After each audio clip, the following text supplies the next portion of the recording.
Hello, everyone. I am Mark Albus, and I will be talking about vowels in early Chinese loanwords in Vietnamese with some comparative data from Vietic. So, for the topic and scope of the talk, well, it's a review of my article in the newly released tribute volume for the late Michel Ferlus, and I've added some notes to the talk just a little bit. And again, it is vowels in early Chinese loanwords, ECLs, you'll see in my talk in Vietnamese. I'll consider historical phonology of both Sinitic and Vietic.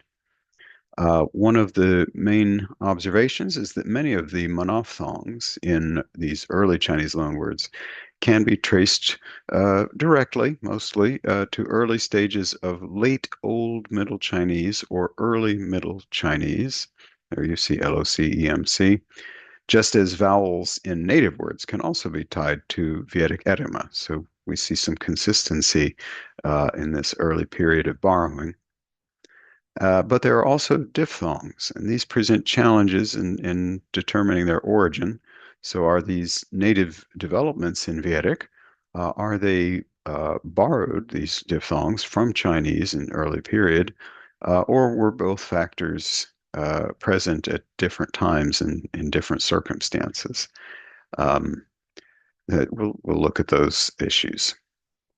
As for the periods of Sinitic Vietic language contact, because we're talking about before the Sino-Vietnamese era, so it's this Sinitic Vietic language contact, there are the early stage, early Chinese loanwords, which is from the very beginning of the beginning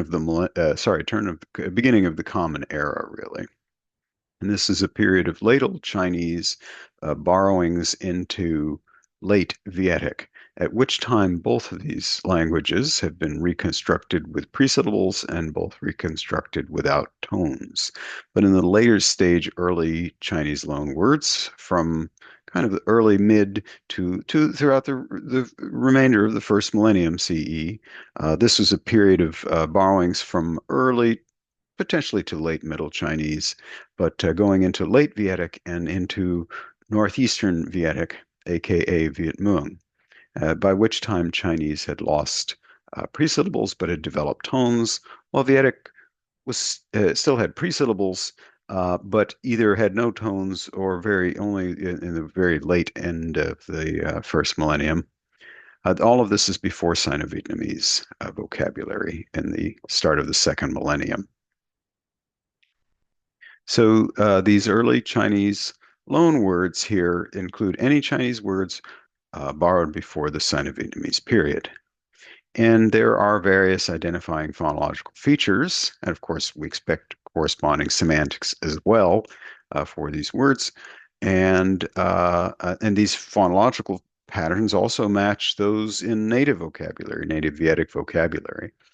So we see some onsets of R, Old Chinese R to Vietnamese, modern Vietnamese R, L to L, M to M, N to N, and so on. We see some changes, such as the onset cluster cr to retroflex s, um, intervocalic lenition of Old Chinese stops fa to k to va za ga. And again, these are found. This happened as well in a native Vedic vocabulary. Codas, there are a number of retentions there. And of course, the tone categories, which are also related to codas in much insofar as these are the rephonologization of those codas. So that's all well known. And so we're going to look at vowels in these early Chinese loanwords. I've presented and published on these matters elsewhere. So there's no time for me to go through this in depth. Um, but as for the vowels, there are similarly both retentions from early Chinese and patterns of changes. Uh, some of the patterns can be observed in comparing early Chinese loan words and later Sino-Vietnamese vocabulary, such as early Chinese loan words with and lower vowels versus the higher a and o in Sino-Vietnamese vocabulary. But as for the diphthongs in the early Chinese loanwords, that they will require more consideration, and there are some unanswered questions. So, before I talk further, I want to mention the challenges in studying early Chinese loanword vowels in particular. And one is that there are various reconstructions of both Chinese and Vietic. The primary reconstructions I have used in my published article, include the Old Chinese, Middle Chinese reconstructions of Baxter and Cigar, um, and notably the Old Chinese reconstructions have presyllables, kind of complex onset material. Then there is the later Han Chinese reconstructions of Schussler, who does not reconstruct these with presyllables, but I generally consider these to be essentially late Old Chinese, but that might be debatable. Then there is early Middle Chinese reconstructions of polyblank, and there are other Old Chinese reconstructions, and I did refer to these periodically in my study. Then for Vietic, I focus primarily on the reconstructions of Ferlus. 2007 are those are his lexical reconstructions, and I've added updates to those, and his 2014 phonological reconstructions. I've also given attention to Nguyen Thai Kun's phonological reconstructions of Vietic. Thompson's Viet Minh is also has some information to consider. But there are other complications, and there were certainly phonological changes in different periods of both Sinitic and Vietic during the times of the contact. And there is uncertainty about past dialectal variation in Sinitic. Uh, you know, what was the Chinese like spoken by local settlers in that period? But also dialectal variation in Vietic itself. And then there was certainly variation due to borrowing in varied language context situations over long periods of time. So, considering the amount of time, there was plenty of time for variation. So we have to tolerate some degree of variation in the vowels of loanwords, even as we can see that based on their overall word shapes and semantics, these are otherwise solid. So. Now, we must be careful not to accept too much variation from what might be expected, but we should not exclude what an Occam's razor approach might suggest is a clear, reasonable scenario to account for the variations in vowels. The vowels and loanwords can vary for various reasons. And now, to give some perspective for the early Chinese loanwords, let's consider vowels in native Vedic etymology. This table shows Ferlus's 2014 reconstructions of Proto-Vietic vowels with comparative data, a conservative Vietic language there on the two left columns. Um, that language has monophthongs all the way down. But for Vietnamese, there are two columns, and in Viet 1 column, those are the monophthongs, and in Viet 2, there are diphthongs, or I'm going to call them near diphthongs, I and ow, which are vowels plus off glide, so they're kind of complex sonorant material. Vedic has not been reconstructed with diphthongs by the authors that I mentioned. Yet in my 2021 typological study of Vedic languages, all nine Vedic language varieties from three branches of Vedic have at least three diphthongs. And these are the diphthongs, the three precisely in Vietnamese, ia, ua, and ua. However, in lexical reconstructions by Ferlus, there are maybe a small number, maybe a dozen Vietnamese words, Vietic words that he reconstructed with these diphthongs. Now, I have identified a few of these as Old Chinese loanwords, so we don't count those. So there's some evidence of diphthongs early in Vietic, but it's not conclusive.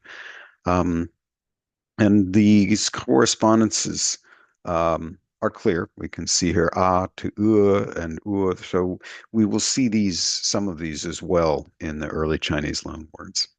Please note that no Old Chinese reconstructions, and as I mentioned, there are several, none are reconstructed with diphthongs. Uh, Only We only see diphthongs starting in the later Han reconstructions of Schussler, and that's an issue I will return to. Proto-Austroasiatic has also been reconstructed with diphthongs, but ia and ua, but not ua. And in fact, there is still debate about the situation of diphthongs in Austroasiatic. Indeed, diphthongs in Austroasiatic languages are often the result of registered genesis later in Austroasiatic and history. So, and for these Vietnamese forms, these vowel diphthongs, there are no clear conditioning factors for them. So, where do they come from? And we see them in these early Chinese loanwords. Let's look at some data. The data I have comes from several hundred early Chinese loanwords of medium to high certainty that I've been collecting for a couple of decades now. They are grouped, I grouped them by vowels, and there were typically 30 to 50 lexical items per vowel. I compared these with the early Chinese source reconstructions. There are tables with data in the published article. I'll only choose a few for this talk. So, um, okay, sure enough, there are, as there are retentions from Proto-Vietic and modern Vietic, there are retentions of vowels in early Chinese loanwords from the early stage of Chinese. So in this table, you see on the left side the early Chinese loanwords, and on the very far right side, you see the old Chinese reconstructions, but also later Han and early Middle Chinese reconstructions. And so we can see in this the early Chinese loanword and we see in Old Chinese, and we see a for a and for and so on, e for e, o for o, down this row, down the line.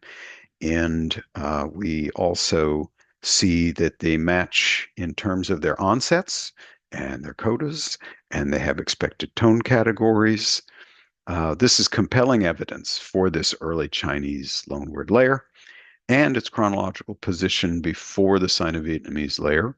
Also, this sort of data helps us to establish comparable features, phonological features, for the segments, the consonants, even when there are some slight imperfect matches with the vowels. Um, Now, I want to point out briefly, as I do in my article, that both Schussler and Polyblank considered data from these early Chinese loanwords. And so what that means is it is possible that the vowels in the Vietnamese data influence their reconstruction. So I do have to be careful of potential circular reasoning. But I've identified enough words which they could have not known about with comparable reconstructions, and they also reconstructed some items in different ways. So I think we're looking at plenty of valid instances. Okay, next, these are some additional types that in my article I regarded these as less certain, but in fact, looking at them, I do feel pretty confident of them. There's some others with some slight more variation in the vowels, but these are consistent: eh for eh and aw for aw, um, uh, which is oh, if you look at the bottom row, even we see Vietnamese u, such as duc for versus the Old Chinese duck, and that's also what we expect. We see that kind of schwa for an Old China in Proto-Vietic, corresponding to modern u. So this is good. That's like native vocabulary. Now, also, what is notable here, though, is some have expected features of Old Chinese consonants, but the vowels match later periods. So if you see the instance of sen, lotus, um, we see the onset s, which we expect from the kr onset in Old Chinese, but is not reconstructed until early Middle Chinese. Now there's an a, so a versus is not so bad, but it does show a kind of chronological mismatch. If you were looking at that stage with the there is an L onset, not a cluster that could lead to the S. um, this kind of chronological mismatch of late Old Chinese versus these later periods happens in several instances in the data. It's not enough to raise concerns. There, but the problem is there are multiple feasible explanations and hypothetical scenarios to account for these seeming mismatches. So, is it dialectal variation in northern Sinitic in northern Vietnam from this period? Is it due to perception by Vietic speakers, a kind of L2 phonology issue? Um, we can question the early Chinese reconstructions, but I am not going to try to question Schussler and Pulley Blank at this moment.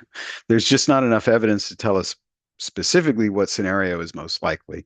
But I've been leaning towards the idea of a conservative variety of Old Chinese in the Red River Delta, kind of retaining, for example, complex onset material longer for a longer time if they were in an area where Vedic was also had this kind of complex onset material and presyllables.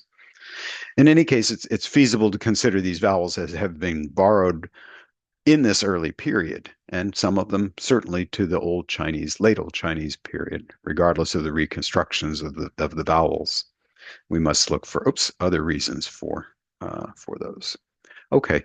In the next three slides, I'll consider diphthongs. Again, it is unclear whether Proto-Vietic had diphthongs at the time of contact with Old Chinese. Regardless, if early Chinese, as in late Han and early Middle Chinese, had diphthongs at the time of the borrowings into Vietic, then those Chinese loanwords were means by which late Vedic at least incorporated those sounds into its phonological system. Um, I'll start with the diphthong ia in this slide, spelled with I-A in open syllables, but I-E in syllables with codas. That's the Vietnamese Quoc spelling. And then the early Chinese reconstructions, early Middle Chinese and late Han, have variously ye or ia. These diphthongs are not reconstructed in Old Chinese proper, which, would be, let's say, in the mid first millennium BCE or earlier. But by late Old Chinese, by the time of Schussler's later Han, at the beginning of the first millennium, we can see these diphthongs or diphthong-like sequences before the Middle Chinese period. And uh, in the Middle Chinese period proper, they're reconstructed with these kinds of medial palatals and such. So some of these features again have these some of these words have the old Chinese features, such as the word for well, ziang, which we have the z onset from that complex onset in Old Chinese, but the tone tells us it's from an earlier period, and yet the vowel here, this diphthong, is in this later Han. It's only reconstructed in the later Han period. So, and Miu, this small shrine, has the tone that tells us it comes from this period with the final S or some kind of fricative. Um, but the diphthong period is only in early Middle Chinese, maybe late Han Chinese. Another diphthong is the diphthong. And again, the vowels in Vietnamese forms here, bua, buong, buum, buong, chua, chuong, they match the vowels of the later Han and early Middle Chinese forms. So we see buum for sale and basically buum in those early Middle Chinese late Han period. So yeah, fairly good consistency. Uh, and so that creates no problems for most of these loan words. The only one that might be of interest is vuong, the last one for square, which with that V onset should come from the Old Chinese period. But again, the diphthongs are not until somewhat later. Okay, but but we see quite a few of these diphthong reconstructions and then diphthongs in these early Chinese loanwords. Okay, so the last, finally, with the diphthong, we see potentially so in the old Chinese reconstructions as a source of because this is the case in native Vietic vocabulary. Okay. And yet, plenty of these early reconstructions have the diphthong. So, um, one possibility is that some of these influenced some of the knowledge of these early Chinese loanwords by Polyblank and Schussler modify these reconstructions, and I'm not sure. But the other possibility is they could have been borrowed directly with into Vietic, as were these other diphthongs. So, and again, there are these chronological conflicts. If we look at, for example, sword, gum, with the lenited g onset, we expect this uh, we expect the complex onset, and yet the is in the reconstructed in the early Middle Chinese, late Chinese form. So there are a few possibilities. And I won't go through all of those possibilities and just don't know. It certainly looks though that we should have borrowed this in this earlier period. But what were the vowels? What was the vowel like in the Chinese spoken in northern Vietnam at that time? So. Um, so finally, were these borrowed as diphthongs, which is certainly possible, or do we have diphthongization from but there's no clear conditioning for how those became diphthongized, even in native vocabulary. So the borrowing of the diphthongs does make good sense and is entirely feasible, and we see it elsewhere. So um, for concluding observations, the data that I presented is further support for the ECL status, the early Chinese loanword status of these words in the data, not from some other period. There are ample instances of expected vowels from early Chinese, from stages of early Chinese in these Vietnamese early Chinese loanwords. And many of these match phonological tendencies in native Vedic vocabulary, which is good. That I think that's very effective support for the claims of these being borrowed from this early period. There are some complex chronological situations of, for example, late Old Chinese consonants, but early Middle Chinese vowels. And this requires some testing of hypotheses. And again, I would consider the idea of a Sinitic dialect that had conservative features while it was spoken in northern Vietnam in these early centuries of the first millennium. Um, there is, however, uncertainty regarding the history of diphthongs in Vietnamese and Vietic. But I think it seems pretty likely that there was borrowing of early Chinese loan words with diphthongs from this first millennium CE. So thank you for your time, and I would appreciate any comments or questions you might have.